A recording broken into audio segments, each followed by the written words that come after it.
Friends, ఈరోజు మనం పెసరపప్పుతోని చారు చేసుకోబోతున్నాం. సో ముందుగా పెసరపప్పు అయితే కడుక్కొని టొమాటోస్ మిర్చి కట్ చేసి పెట్టుకున్నాను. అవి కూడా వేసుకోండి. అలాగే కొంచెం చింతపండు వేసుకోండి. టొమాటో పచ్చిమిర్చి వేసుకున్నారు కదా, ఇందులో కొంచెం కారం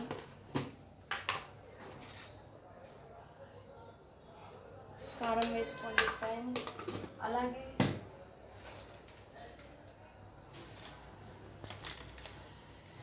పసుపు కూడా వేసుకోండి కొంచెం.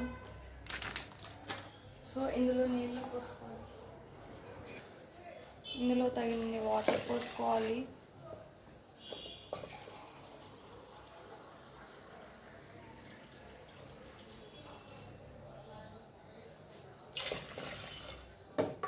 చూసారు కదా, నేనైతే 2 గ్లాసెస్ ఆఫ్ వాటర్ పోసుకున్నాను.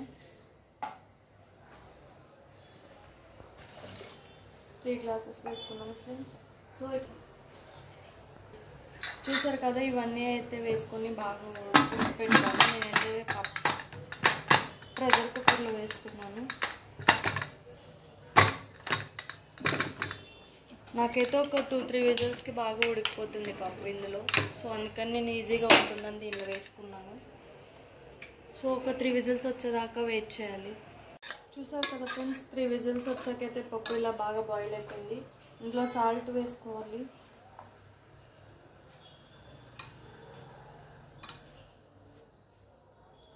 నేనైతే 3 వేసుకొని కొంచెం వేసుకున్నాను.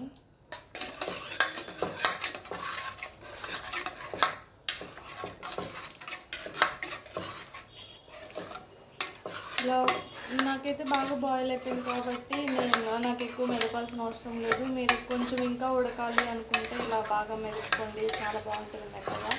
అలాగే ఇంట్లో కొంచెం వాటర్ పోసుకోవాలి. ఇలాగే ఉంటే గట్టిగా అయిపోతుంది కాబట్టి కొంచెం వాటర్ పోసుకోవాలి. ఇలా లూజ్గా ఉండేలా చూసుకోవాలి. అండ్ నెక్స్ట్ పోపు అయితే పెట్టుకోవాలి. దీనికి స్టవ్ వెలిగించుకొని కడాయి అయితే పెట్టుకున్నాం ఫ్రెండ్స్. పోపుకు కావాల్సిన ఎండుమిర్చి, ఎల్లిపాయ రెమ్మలు, ఉల్లిపాయ, అలాగే కొంచెం పోపు దినుసులు తీసుకున్నాను ఫ్రెండ్స్. ప్యాన్ అయితే హీట్ అయిపోయింది. సో అందులో కొంచెం ఆయిల్ వేసుకోవాలి. ఆయిల్ వేసుకున్నాక పోపు దినుసులు అయితే వేసుకోండి. అలాగే ఎండుమిర్చి, ఎల్లిపాయ కూడా వేసుకోండి.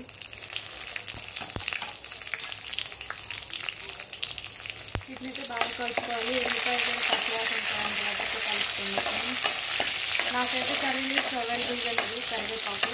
మీ దగ్గర అవైలబుల్ ఉంటే వేసుకోండి, చాలా బాగుంటుంది ఇంకా టేస్టీగా. నాకైతే అవైలబుల్గా లేక నేను వేయలేదు.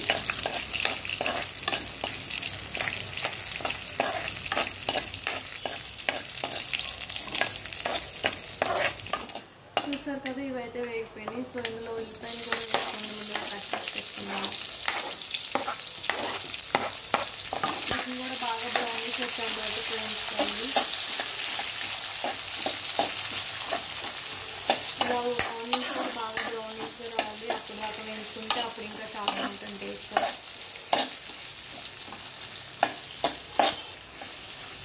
నాకు తెలిసి ఉల్లిపాయలు చాలామంది వేసుకోరు అనుకుంటా, కానీ ఉల్లిపాయలు వేసుకోండి, చాలా బాగుంటుంది టేస్ట్. నేనైతే ప్రతిసారి ఇలాగే చేసుకుంటాను, ఆనియన్స్ వేసుకొని. ఆనియన్స్ బాగా బ్రౌనిష్ వచ్చేంత వరకు వేయించుకుంటే చాలా బాగుంటుంది. చూసారు కదా ఫ్రెండ్స్, ఆనియన్స్ అయితే బాగా బ్రౌనిష్గా అయిపోయినాయి. సో ఇందులో మనం ముందుగా ప్రిపేర్ చేసి పెట్టుకున్న పప్పును కూడా వేసుకుందాం.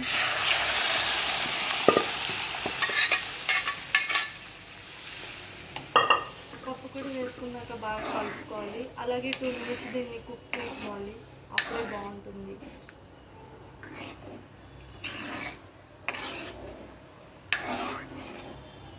చూసారు కదా, ఈ విధంగా అయితే ఒక 2 మినిట్స్ ఉడకనిచ్చుకోవాలి. వేసుకున్నాక పప్పు అయితే రెడీ అయిపోయింది.